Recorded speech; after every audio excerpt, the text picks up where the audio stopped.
Hello everyone and welcome to another video. Today I am going to be talking about my most disappointing books of 2018. I know that everyone else has already done this video. Listen, I'm a little bit behind. I like doing my end of the year videos throughout January. That's just how I usually do them. So that is why this one is happening today. But anyways, again, we're here to talk about my most disappointing books of 2018 and I have 10. Wow, really? Yeah, I have 10 of them. I'm back and now I have a bagel, so. But yeah, so I have 10 books to talk about today. I didn't actually mean to make 10, but here we are. I have an even 10 books to talk about. And I am actually going to rank them. I have them ranked from 10 to 1. So let's get into it. Number 10 was actually a reread that I had to do this year, and that was Huckleberry Finn by Mark Twain. This is a book I already hated, and I had to reread it this year for a class. And I just really don't like Huckleberry Finn. I don't have that much to say about it. I've never liked Huckleberry Finn that much. I just think Huck is a horrible, horrible character and the story is just awful. It's really racist. Don't really like it that much. So that one honestly, I usually don't do rereads, but that book I just hate so much. I felt like I had to include it because everyone would be like, where's Huckleberry Finn? So there you go. Number 9 is another book I had to read for class, so I don't have that much to talk about with it. And that's just This Is How You Lose Her by Junot Diaz. A lot of people probably know this author from his book, The Wondrous Life of Oscar Wilde, I believe, or The Brief and Wondrous Life, something like that. In my review, I talked a lot about how this book is just very misogynistic and gross, and apparently a lot of his books are actually like that, which I'm very, very surprised by because I thought he was a pretty popular author and all of that. But this book is basically just a kind of short story collection, but they're all kind of connected about this one guy, Junior, and basically just all of the women that he fucks over in his life. And I just thought it was disgusting. It's all about cheating, and basically he's like, oh, I'm not a bad guy just because I cheated on a girl that I was dating. This book was just really misogynistic and gross and sexist, and it honestly should have had a huge trigger warning, but our teacher didn't give us a single trigger warning for any of the books that we read this year, so that was cool.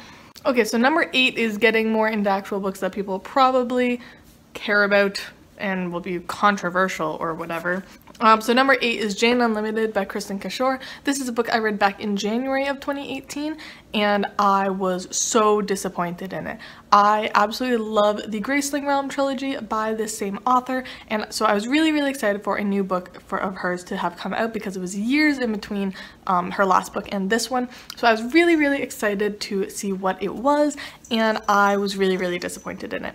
This book, it kind of is supposed to be choose your own adventure, inspired, but you don't choose your own adventure. It's just the same story with 7 or 6 different endings, and I found it really, really boring and unnecessary of a book because I was like, just write the book or actually make it a choose your own adventure, because just having the story and then 6 different endings was really dumb in my opinion. And as a person who usually reads an entire book at once or a huge chunk of a book at once, I just did not see how I could read this book and enjoy it because it was just the same thing over and over but slightly changed. So I don't know, I was just not a huge fan of this book, and I found it really quirky to be quirky, mentioning so much Harry Potter or Star Wars and stuff like that, and I was just for someone who really likes that might be a cool little snippet to read about, but as a person who doesn't care about it, it was just really stupid. Number 7 is only this low on the list because I DNF'd it, so I felt like I couldn't put it too much higher. There's a couple DNFs that are higher than it, but I don't know. This one, I got over it after a little while, and that is A Darker Shade of Magic by V.E. Schwab. This was my 2nd or 3rd try of V.E. Schwab, and I just really don't like her writing. I find her books to have really amazing premises, but her writing is crap. I'm sorry, I really like her. I really like her as a person. I follow her on Twitter, and I really want to support her as an author, but I cannot seem to read her books. This book was so freaking stupid. The characters were so unbelievable and just juvenile. I don't know how to explain it other than that. When I was reading descriptions of them, I literally was like, is this an anime character? It felt like a young child in middle school was writing a fan fiction for an anime or something. Kel is just such a weirdly constructed character. He has emo hair over his eye because his eye is a different color, and I was like, this literally feels like a child writing a fan fiction about an anime character. And then Lila Bard was the worst character I have ever read about. Like, I always thought people loved like feminist characters, and I hear people like defending her, and I'm like, literally there was this one line that always stood out to me that I talk about when I talk about this book, that it was like, she basically said women who dress femininely or like giggle at like men or like flirt with men like deserve it when they like get pickpocketed, or like they deserve what they get for doing that. And like she was talking about it like she like used pickpocketing as a example, but the way she phrased the entire thing, it was like they deserve what happens to them.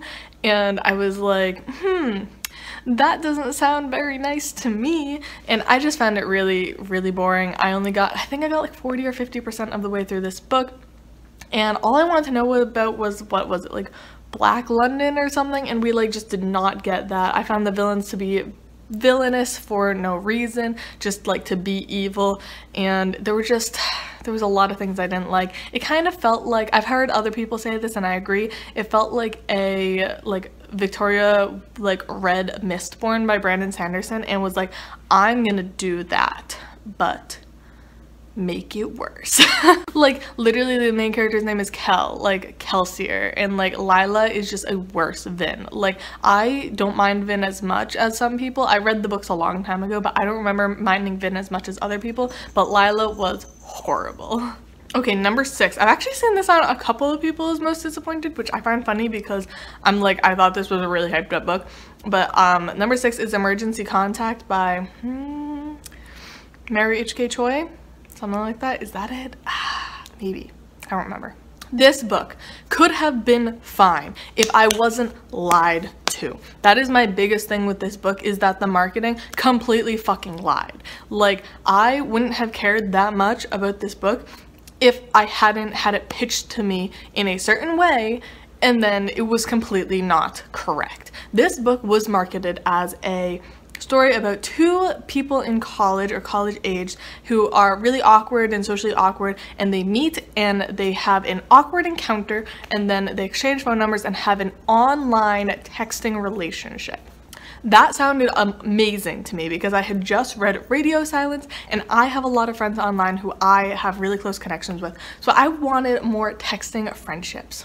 Oh yeah, did I mention that it was supposed to be a friendship and not a romantic interest? Because that was supposed to be a thing.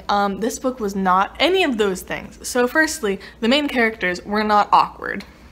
The main girl was horrible. Penny, I think was her name. Horrible, horrible person. Like, if I had met her, I would have like punched her in the face. She was horrible. The main guy I thought was like, he was fine, but he wasn't awkward in any sense of the word. He wasn't even in college. And then this awkward encounter that they have is the main male love interest having an anxiety attack on the side of the road, and then she helps him. And also, that's not even their first encounter. They meet in a coffee shop ahead of time because he's like her new roommate's brother, cousin, or something like that. I don't know. So firstly, not the first encounter. Second, not awkward, because I'm pretty sure anxiety attacks aren't awkward. Third, for a book about a texting friendship, they're attracted to each other the second that they see each other. And they also, there's very little texting in this book for a book about a relationship through text. So this book, I wouldn't have cared if they just didn't lie to me, because 1, I wouldn't have picked up the book, and 2, I just wouldn't have felt so betrayed by a the marketing campaign. So that is why this one is on this list. Number 5 is The Phoenix Empress by K. Arsenal Rivera. I read The Tiger's Daughter by her earlier this year, and I was really highly anticipating the second book, so I pre-ordered it and read it right when it came. It was so freaking boring. Oh my god. I really liked the first book. I did see that it was pretty slow paced and very character driven, and I could see why some people might not like it, but I really, really enjoyed it. I really love character driven fantasy. I really don't like a lot of politics. I don't really like war in my fantasy and stuff like that. And while this one did have some of that, it was more about the characters, which made me really excited for the second book. The second book was so freaking boring. It was from a different character's point of view, and it was just, I was so bored like the entire time that I was reading this. It was just like, it was 500 pages of nothing happening. And also, I don't know whether it was reading from the other girl's point of view. Also, this was a lesbian fantasy novel. Obviously I wanted to read it, and I don't know whether it was reading from the other girl's point of view that made me not like the couple as much, or that the first book is told in letters and the second book isn't, but I just didn't feel a connection to them at all. Like I just didn't care at all about this book after like 100 pages. So it was a really big disappointment for me because I was so highly anticipating it. Number 4 is Queen of Air and Darkness by Cassandra Clare. If you guys want a vlog about this, go watch my Vlogmas Vlog 1, I believe it is. This book. Listen, I actually really enjoyed Lady Midnight. I had given up the Shadowhunters, but then I heard that these books were a little bit more mature, so I decided to pick up Lady Midnight. I really enjoyed it. I gave it like a 4.5 out of 5 stars. Then Lord of Shadows came out. Everyone said it was amazing, so I picked it up. I didn't really like it that much. I found it long. I wasn't impressed with the ending. Everyone's like, oh my god, the ending is so sad. I didn't really care that much about the ending. I didn't find it sad like at all. So I gave like a 3 out of 5 stars. This book was ridiculous. This book was 880 pages. I'm going to say right now, I did not read the whole book. I read like 150, 200 pages completely. There were so many characters, there were so many relationships, there were so many plot lines I didn't care about. I couldn't keep anyone straight. Like, I had actually read the first 2 books. I did not know who half the characters were. I couldn't figure out what was going on. There were so many freaking couples. Every single person had to end up together. It was stupid. I didn't really care about what was going on, whatever. And then so I kind of skimmed to only read about characters that I cared about for a couple hundred pages. And I was like, I am so done. I was just super done, so I skipped to the last 100 pages at like page 500, 550 or so. And I skipped to the last 100 pages and read the ending. These books are just so convoluted. This book, it was just like, there were so many characters. I hate how everyone has to end up together. It's like, they had a gay relationship for a little while and it turned into a heterosexual relationship. And I was like, can we keep the gays around for like just a little bit? Everything we learned about the Shadowhunter world before this book was absolutely just thrown the fuck away. And the ending was just so stupid. Like, so my friend Haley didn't actually want to read the book, so I told her what happened at the end, and she was like, what? And I was like, girl, I read it, and I still am like, what? It was just so stupid. Like, that's how I felt about this book. I was just like, this is dumb. That's how most of these books were to me. I was just like, this is stupid. Why am I reading this? Why does this exist? But yeah, oh my gosh. And before anyone is like, oh my god, you didn't like it because you didn't read the whole thing, I think I would have been more angry about this book, and it would have been number 1 if I had actually put 880 pages into this book. Like, you're lucky I read like 300 pages for realsies and like 250 pages skimming around. So I am done with the Shadowhunter world. We done. Okay, now we're into number 3. Number 3 was a DNF, but I was disappointed enough in it for it to be in my top 3, and that is The Secret History by Donna Tartt. This is literally everyone's favorite book ever. This is literally one of my best friend's favorite books. I hated this so much. I listened to it on audio. Firstly, I have to say, do not listen to the audiobook. The narrator narrates it, and I just remember that there is a character, I think his name's Bunny, and I kept thinking that was the stupidest fucking name in the entire fucking world. And she narrates him so obnoxiously, I wanted to rip my face off every single time he talked. And he talks a lot. And she just like gave him this really nasally voice, and I was like, wow, I want to actually rip my ears off. Like, oh my god, please stop. This book was just so, like, I know everyone's like, you're not supposed to like the characters, they're really unlikable characters. Like, I literally could not deal with these characters. They were so horrible. Maybe it's because I'm in college that I could not deal with such pretentious little assholes. It was just so, oh my god, like everything that they said, I was just like, I want to rip your face off. They just got me so angry. The plot was so stupid, and like I don't know, stupid. Like, it was just like, it didn't really make sense to me. I don't know. I'm like also really not a fan of drug use in books, and no one told me that this book is literally all about drugs and drug use.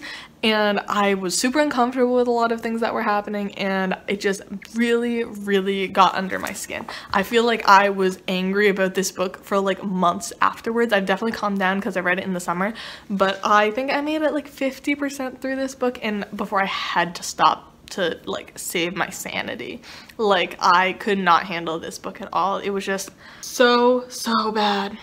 They were just such horrible people. Like, not even in a like redeemable way, because I really like unlikable characters. Like, I know a lot of people really don't like The Dinner by something, I don't remember who it's by, but The Dinner, I really like that book. I thought it was really interesting. Like, characters, if they're just horrible to be horrible, like, that doesn't do anything. Like, I need characters who are horrible for a reason. And this just did not have this, and now I get so scared every single time a book is compared to The Secret History. Like, there's a book about kind of a similar, people always compare it to Secret History, but it's Shakespeare, and I love Shakespeare, so I really wanted to read it, but I'm like, wow, I hated The Secret History so much. Like, I don't know if I could read anything that's compared to it now. So this was a huge letdown, especially with how many people told me to read it and how many people thought I would absolutely love it. It was a huge letdown, and I'm really sad that I hated it, but I hated it. Ooh, we on to number 2. Number 2 and number 1 are really controversial. I know that number 4 and number 3 were too, but number 2, people might be shocked by this. Number 2 is The Poppy War by R.F. Kuang. Ooh, I can feel it. I can feel it through my camera. People just, what? Listen, okay, I read this book in the summer as a buddy read with my friend Haley. We read it for Tum Tupple. I was really enjoying this book at the very beginning. I was like, oh my god, this is gonna be a 5-star book. This is amazing. I love it.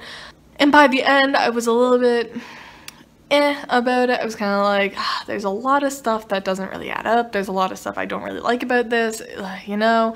Like I said earlier, I'm not a fan of fantasy with a lot of political and war aspects, and that is this entire book. But I gave it a like 3.5 out of 5 stars when I first finished it, and people were shocked about that. People, I still remember on that wrap up, people were like, oh my god, you're the first person who hasn't given it 5 stars. Like, and as I've sat on it longer and longer and longer, the more I hate this book. Like, I have dropped it, I think, to a 2, maybe a 1.5 out of 5 star. It just did not work for me at all. I found this book to be gruesome for no reason. Like, as in, yes, I understand it was showing the horrors of war, and I appreciated that, but like, I think I saw someone else say this, but it's like, if you use it throughout the entire book, I almost like got desensitized to it. Like, I remember that there was this one part everyone was like, oh my god, I think it was like chapter 21 or something. It's just like horrible. I remember getting to it and I remember being like, oh my god, this is so shocking. But then like after it was done, I was like, okay, moving on. Like, it like almost desensitized you how much. And it almost was like, what's it called? Like torture porn, like literally just like doing shit to your characters for no reason. There were so many characters that just were like dropped. There were just so many characters that you never heard of again. There was a character that I really liked that just got shit. Like, it was just so stupid, and and then like it kept saying like there's no love in this book, like there's no romance in this book, but there totally was. Like, she had a huge crush on a guy, like nothing happened out of it, but like a lot of the book was about that. And like their characters, I just didn't like the main character either. And also, let me just say, I thought this book was a standalone fantasy when I first picked it up, and I was kind of looking past how horrible the pacing was because of it, and then I found out it's a series, and I was like, wow, your pacing fucking sucks. This book, I thought it was going to be about a school where they learn to fight in a war, and that's what I wanted out of it, like a school setting kind of thing. And we got that for like 100 pages. Like, the pacing was just so weird. Like, I don't know if people thought of this, but I thought of The Magicians by Lev Grossman, where how I picked up that book for like a magical school, and like they were out of the school in like 100 pages. Like, that's what happened with The Poppy War, was I picked it up wanting a school to learn how to kill people, and it was over in like 100 pages. And also, the main character was just so ungrateful for everything and just so horrible, and I really hated the main character like a lot, and like characters I really cared about, I just never got anything about them. But yeah, no, also after reading this book, I read Nevernight by J. Kristoff, which was what I wanted out of this book, and it definitely made me see all of the things I really didn't like about this book, and I really like Nevernight. So I think this book just wasn't what I wanted, And as I sit on it more and more and hear people raving about it, I just don't understand it anymore. The pacing was horrible, the characters are horrible, there's no real character development, there's like an unnecessary amount of war and graphic stuff, and I'm not gonna be picking up the second book. And yeah, I really didn't like this book. I feel weird. I don't know how to end it. I did not like this book. That is why it's number 2. Most disappointing. I feel like it's more disappointing than like the worst book. That's why I named this video most disappointing books, because this book like innately isn't bad. Like obviously tons of people love this book. It was just really disappointing for me, especially after seeing all of the 5 stars, and even after reading it, continuing to see the 5 stars, I'm just like, it was not that good to me. Like, that's why I think I keep like not liking it more and more as time goes on. So that is my number 2, The Poppy War. And my number 1 most hated book of 2018. This is disappointing, but also I hate this book. This is a 1-star book, horrible. And I hated it so much, and now my hate has been renewed recently because it is Bird Box by Josh Malerman. I have had this book on my want to read on Goodreads for literal years. I had finally got on ebook, and then I got on audiobook on Scribd, and I finally listened to it over the summer. And I hated it. I hated this book with every fiber of my being. It is such a horrible book. Okay, let's talk. Firstly, the amount of child abuse in this book is ridiculous. Like, people are like, oh, she was just like, she didn't want them to die, so of course she had to be hard on them. I really don't think you have to be that hard on like literal children. Like, just gonna throw that out there. That was child abuse. This book is child abuse in a book. Like, literally. Second, I hate children in books. I hate children in books so freaking much. I hate kids in books so much. Every single character in this book was not their own age. It was like, the main girl, I think, was only in her 20s, I want to say, and she sounded like she was like 50 years old. And the children were supposed to be, what, 5, 6 years old? Maybe younger than that, maybe 4, I don't really remember. And they talked like they were adults. Like, they were so obnoxiously written. I'm just like, have you never met like a 4-year-old? Like, do you know what a 4-year-old sounds like? Because I don't think you do. The kids were just so freaking obnoxious, but every character was not written as their own age. It was so stupid. And then also this book, like, it was just like, I felt like I was promised a lot of things with this book. I felt like I was promised a lot of things that never happened. I was in this book to learn like one piece of information. Like, that is the only reason I finished this entire book. And I got to the ending and I didn't get it. I didn't get what I wanted out of this entire book. I didn't get it. And I was pissed off, and I remember Haley again read like 40% of this and was like, I can't do it, can you tell me the ending? And I told her the ending, and she was like, what the actual fuck? Like, the ending of this book is the most unsatisfying thing I've ever read. And I just think that this like post-apocalyptic story has been done 100 times and so much better. Like, this book, the audiobook is good if you wanted an audiobook to read, but it was just the child abuse, the like children not acting their age, which is just something that personally really pisses me off. If you know me at all, that is like, I think my biggest pet peeve in books is children not being written as their actual age. And just like all of the characters just pissed me off so freaking much. And the main woman was just so horrible. She was just such a horrible person. I wasn't rooting for her. Like, I feel like when reading a post-apocalyptic book, you have to kind of be rooting for the characters. I wanted her to die. I was like, a bitch, you better be dead by the end of this. I just hated her so much. I didn't want her to live. I didn't want her to live. I was like, there are so many other characters in this book that are so much better than you, and I don't want you to survive. I'm really annoyed with you. You should die. And that doesn't work when you're reading a book. You should be rooting for the characters, and I wasn't. I wasn't at all. I haven't watched the movie yet. I do plan on watching it. My boyfriend really wants to watch it, but I do hear it's different, so I'm hoping for the best. But this was just so freaking horrible. I wouldn't even find it scary if I'm completely honest. Like, so many people are like, oh my god, this book was so scary. I'm like the biggest baby like ever. Like, I get spooked by things so freaking easy, and I did not find this book scary at all. I didn't find it thrilling either. Like, for a thriller, it wasn't very thrilling. It wasn't very interesting. I was in this book to find out literally one piece of information, and I can't believe I didn't get it. I'm still mad about it. Whatever. But anyways, yes, that is my #1 most hated book of 2018. But anyways, I hope you guys all enjoyed this most disappointing books of 2018 video. I hope you guys haven't gotten sick of these already, and my best books of 2018 will be out in a couple of days. But again, I hope you guys all enjoyed this video. Definitely tell me down below what was your worst book or most disappointing book of 2018, and what did you think of these books that I talked about today. Anyways, I love you all, and I'll see y'all soon. Bye!